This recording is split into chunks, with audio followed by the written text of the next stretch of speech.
What's good, sports family? Breaking news in the Arizona Cardinals organization. They have just informed Kyler Murray that he will be released from the team. Some of you may be shocked, but some of you not, because the last couple of weeks, the Cardinals will think about either trading him or releasing him, and here we are, releasing him. So, multiple reports pretty much said that Kyler Murray would be released in the offseason instead of keeping him. The reason why they're doing this is that not only because of injuries in 2025 season, he was out for most of the season due to a foot injury and only played 5 games, but also the fact that he's limited production hasn't been the greatest. So he wants a combination of injuries and not playing the best of his ability. Now, I'll also say this. The team has a new direction. They have a new head coach, so they want to go to a different direction instead of keeping Kyler Murray. And the fact that his Kyler Murray camp wants him to be released. So there you have it. Now, there's a contract and financial impact for this. So the Cardinals got him signed a massive, $230.5 million deal for 5 years back in 2022. But by releasing him, will create a large dead cap charge for the Cardinals. So I think, if I'm correct, it's around $37-ish million, between 30-ish million to like 40 or 50-ish million. Something like that, around that range. I have to find how much it is, but it's around that range. And the fact that, there's going to be some teams interested in him. You got the Vikings, you got the Dolphins, you got the Jets, you got the Steelers. You might have the Falcons. And then, I wouldn't say Raiders, they're pretty much out. I think that's it for now. Maybe Brown. But let's go over his stats of this year, but also the past couple of years with the Cardinals, and the strength and the weakness that he would bring for whoever picks them up. And at the end, I'll tell you guys which team is best fit, which team maybe, and which team nah, or whatever. So, first up, the 2025 season, 2025 season stats. The Cardinals, he only played 5 games, completion and attempts, 110 completion, 161 attempts. Completion percentage, 68.3. Passing yards, 962. Passing touchdown, 6. Interception, 3. Passing rating, 88.6. Rushing, it was limited due to injuries, so they didn't give any stats of his rushing. So his 2025 season performance ranked him towards the bottom third of starting quarterbacks in traditional stats. When healthy, largely because of limited game played. Now, his career overview at the Arizona Cardinals. 87 games played, 1,974 completions, 2,941 attempts. Now, percentage completion is 67.1. Passing yards, 20,460. Touchdowns, 161. Interceptions, 60. And passing rating, 92.2. Rushing, over 3,100, top 10 in Cardinals franchise history, rushing touchdown 32, also among the team's leader. And then record, 38 wins, 48 losses, and 1 tied in the regular season. Murray is one of the top quarterbacks in Cardinals history for yards and passing touchdowns, and his mobility adds major value compared to typical pocket passers. Now, this is the strength, this is the weakness of what he brings to a NFL team next. Now, strength, dual threat playmaking. Murray is both an effective passer and one of the most dynamic rushing quarterbacks in the league, forcing defense to account for both, which opens up play. His rushing ability adds extra yards and scoring opportunities that many quarterbacks don't prove. Now, accuracy. He has maintained a solid completion percentage, 67% career, despite offensive changes and injuries. Franchise level production. Pretty much stats, he has ranked about top 3 in Cardinals franchise history for passing yards and touchdowns, an indication of his overall production when healthy. And then early career success.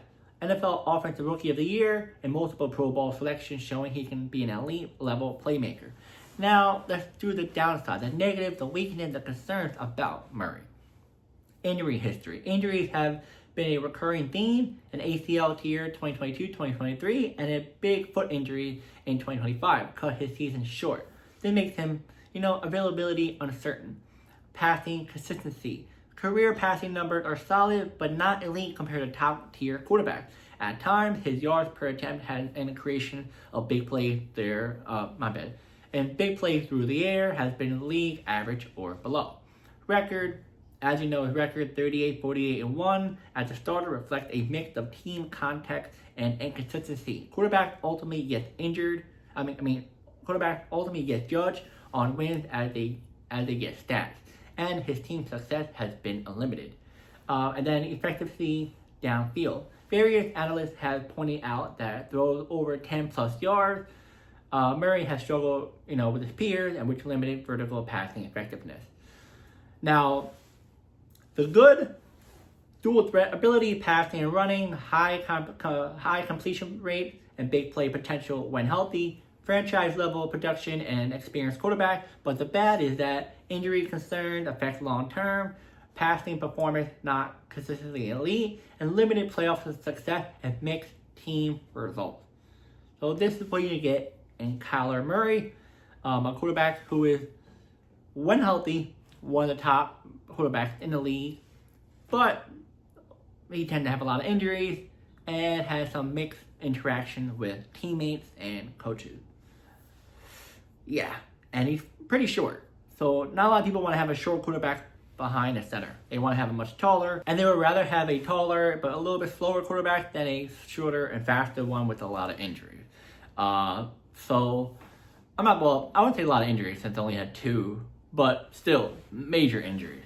But this is not a shocker. We've seen this from, I think, a year or 2 ago from the Cardinals. We saw from interactions with coaches, players, just his, demeanor and all on the field. It wasn't a quarterback. It was like, whatever. And then the fact that he just wasn't accurate as much as you would think last year. I know injury played a role even the year before, a little bit, but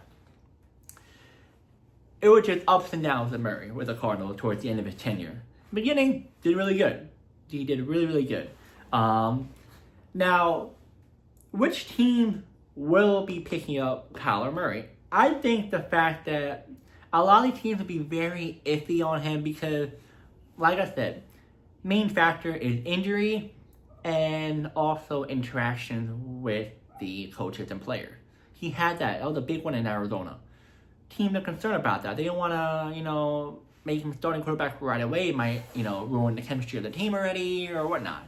But the fact that he will only sign a minimum deal with an organization, which is pretty good for him in a way because teams wouldn't want to give him a major contract because the fact of what just happened in Arizona, and they don't want to risk too much.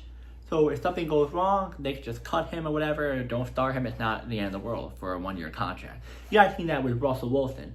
He signed with the Steelers after the Seahawks after the Broncos, my bad. And it wasn't a big risk. It was like, all right, cool. And the Steelers was all right with it. They weren't tripping or nothing.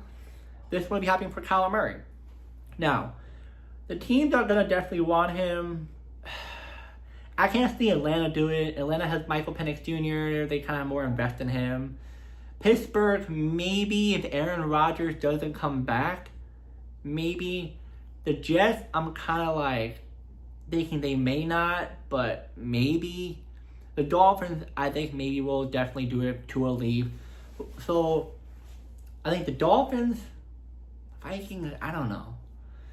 The Dolphins, the Steelers, the Browns are the main teams that I think are definitely going after Kyler Murray. Dolphins might because it's just similar to Tua. I think it's just how the Dolphins like a quick quarterback. I feel like they might be the main one. But, yeah. Yeah, I mean, that's if Aaron Rodgers leads. The Steelers are involved in it. But the Browns and the Dolphins are the 2 main ones that might actually go after him the most. You have many teams. And many teams who need quarterbacks. You have many quarterbacks who need teams. That's what I'm going to say. It's very, very tossed up in the air because you can say Kyler Murray will go to Miami and end up being Kirk Cousins. And you're like, what? That's weird. But it's a lot of quarterbacks. A lot of quarterbacks. But I think Kyler Murray would be perfect for Miami. But then again, Miami doesn't want to deal with the same thing that they dealt with Tua, with the injury, with inconsistency, Yeah. Now, as for the Cardinals doing this, is this a smart move or a bad move for them to do this? I don't think this is a smart move because just how towards the end of his tenure with the Cardinals wasn't the best. I think it's the right move because it's just with the coaches, with him not playing very serious enough, his injuries. You know, it is what it is. Stuff happens. I think they have to move on from him. Now, we're not sure what the Cardinals move are going to be doing next. They may keep Jacoby Brissett. I think he's a pretty good quarterback, but it's kind of more likely not. They may not want to have him starter. They might draft a quarterback more likely. But there's not a lot of good quarterbacks that's really up there this draft. Most of them are going to be drafted pretty quickly, the top 2 or 3. So the Cardinals may actually go for a free agent quarterback, or they might actually keep Jacoby Brissett as their starter. Who knows? Who really knows? But this is something that just happened today. We have to do more of our research and see what's going on next. But yeah, guys, let me know in the comments. Do you like this? Do you not like this? Do you think the fact that the Cardinals did this is better for their future or not? And which team do you think Kyler Murray will be going to next? And I'll see you guys in the next video.